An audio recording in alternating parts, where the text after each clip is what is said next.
So it looks like this finals is going to be wrapping up rather soon, which is not necessarily something I was that surprised to see. My official prediction for this series was Denver in 6, and the way that I have weighted this scale for just picking my predictions was, I don't know if you guys are familiar with Your Movie Sucks, but whenever he does a rating, he does the number score and then says closer to this number than the other on each end of the scale. So I said game 6, it will be a 6-game series, closer to 5 than 7. Looking like there's a strong chance it's 5, and if it's not, I would be very, very shocked if it did go to 7 from here.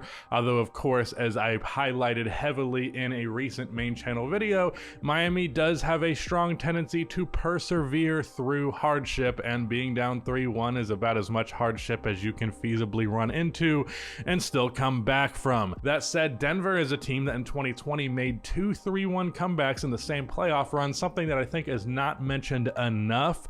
So subsequently, I do feel as though they're probably not going to make that same mistake themselves, given that they know what it takes to blow a 3-1 lead, given that they've made 2 other teams do it. Hello everybody, welcome to Awesome Rusty Bucket. Subscribe to the channel if you haven't already, and drop a like on this video. It only takes 1 second and makes a massive difference in how the video performs in the YouTube algorithm. Overall, with that said, Denver is probably going to close this one out, and I'm not exactly shocked by that. I think this is going to be a revisionist thing where people act like this means the series was just inherently boring. But the thing is, like, a 5-game series can still be a fun series if those games are close. And at least for a majority of this series, the games have been close. Game 3, Denver ends up winning by double digits, and game 1, Denver wins by double digits. But like for at least like 3 quarters-ish in that game, it was definitely substantially close. Game 2 was close,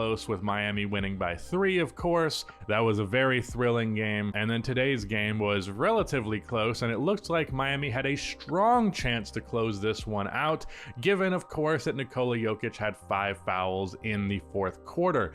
Now, this kind of reminded me of the 2019 second round Rockets versus Warriors, where Kevin Durant got injured in that series, and it was specifically late in a game. And it was like, okay, Kevin Durant is a non-factor now. I don't remember if Houston was up or at least within striking distance, and pretty much everybody and their mother was like, Houston has to win this game. You have to capitalize on this. For better or worse, obviously you don't want a player to get injured, but you know, if your opponent does get injured, you should still take advantage of it and do what you can to win. And then they ended up losing that game because Stephen Curry is still Stephen Curry at the end of the day. But that's kind of how I felt in this one. Miami has to close out this game 4 when there is no Jokic for a large chunk of the 4th quarter. And of course, they didn't do that. Bruce Brown and Aaron Gordon just kind of went off, specifically Bruce Brown late in this 4th quarter. Aaron Gordon was kind of attacking on all fronts in the whole game, but Bruce Brown came in, hit a couple of big threes, really nice reverse layup, I think a floater or 2. Excuse me. I'm sorry, Mom, I cannot pick up this call at the time.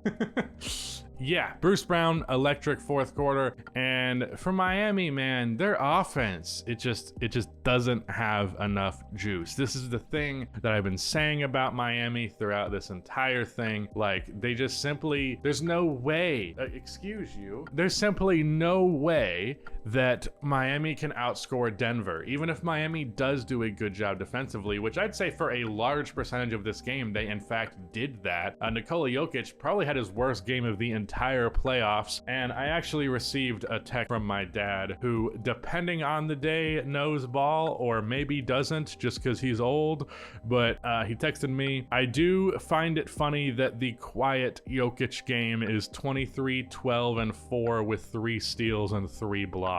Yeah, that's a pretty accurate descriptor of just how insanely good Nikola Jokic is, and of course, those stats would have been even higher had he not had foul trouble. Obviously, that 5th foul was definitely definitely a little bit questionable. And some people were even saying like Adam Silver made the call that you know what I mean, like we got to make sure this series is extended, so we got to get Jokic that foul so Miami has a chance. But unfortunately, Denver is not just Nikola Jokic. As much as I praise Nikola Jokic, and of course they would not be here without him, this is a solid team through and through. The Denver Nuggets this year were capable of being a pretty good team even without Nikola, which is why they're so god dang good when they have him as well. So like, I wasn't that shocked that Denver was able to pull through and put together an overall still very good performance even without Jokic. And honestly, the real depressing thing that I'm feeling from this is, if I'm remembering correctly, it's almost impossible for Denver to retain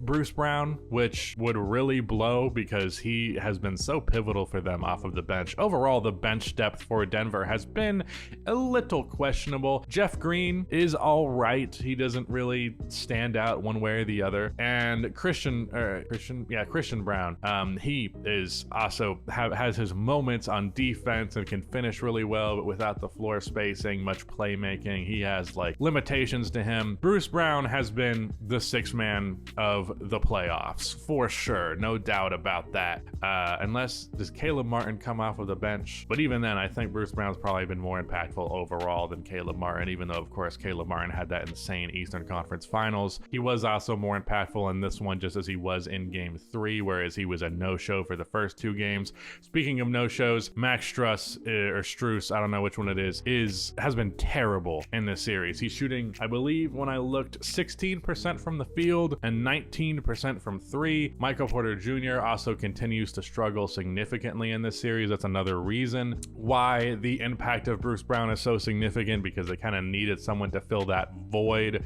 Because MPJ, he's still been able to contribute defensively, which is saying a lot about where he has changed as a player, because a few years ago, the suggestion that Michael Porter's not hitting his shots, but it's still worth playing him because he can play defense, that's just not where he was a few years ago. So it's admirable in that regard, but also he still is significantly reducing his value by not hitting his damn shots. So him and Max have just had like a brick off for this entire series, which sounds inappropriate, but you know what I mean. So yeah, I mean, going into Game 5, is there a chance Miami wins? Sure. As I said earlier in this video, they are great against the high stakes. That's really where they show why they are in the NBA Finals to begin with. But Denver is just a different beast. And I think, frankly, any team that would have come out of the Eastern Conference was going to lose to the Nuggets. Now, don't get me wrong, I had the Bucks winning the championship. My official finals prediction going into the playoffs was Bucks versus Nuggets. Obviously, that was undercut by the Miami Heat taking the Bucks out in round one. But in hindsight, even if the Bucks were healthy and got all the way to the finals, I think Denver would have beat them. I'm confident they would have beat Boston, just as they are Miami. It's not Miami's fault. Like, yeah, they've done things wrong here. Some stupid plays here or there. Bam Adebayo finally had his first like bad game of the playoffs. Still had some defensive impact, of course, but definitely not of the playoffs, of the finals, because his first three games, excellent performance from Bam. And he even got a little bit more from Jimmy Butler in this one. Kyle Lowry did some stuff off of the bench, hit a bank end three. I think Kevin Love also hit a bank end three. Kevin Love also someone who had some impact.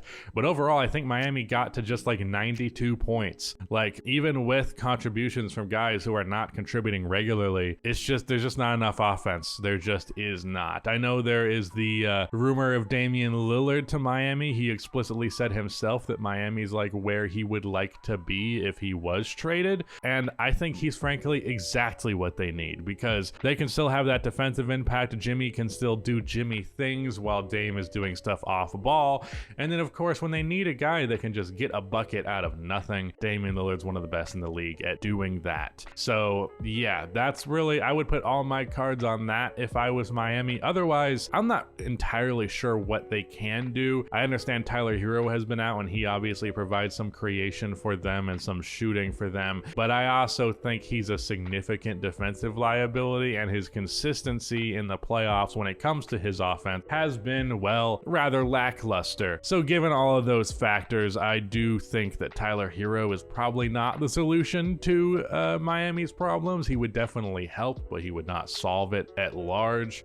So yeah, I don't know. There's some interesting stuff to talk about with Miami's future, but that'll probably be dedicated to a main channel video if I feel like it. But yeah, that's pretty much it. I'll have a post-game recap for Game 5, obviously, and I expect that to be the last game of the series. But yeah, I feel pretty safe declaring this one pretty much over with, and the Denver Nuggets pretty much the 2023 NBA champions. You never know, as Kevin Garnett famously said, anything is possible. But doesn't look good for Miami, and I just think Denver is just too good. Denver is just better than everybody, and it's not Miami's fault. It just is what it is. Sucks to suck. Yeah, that's it. Shout out to Rudy for editing the video, and goodbye.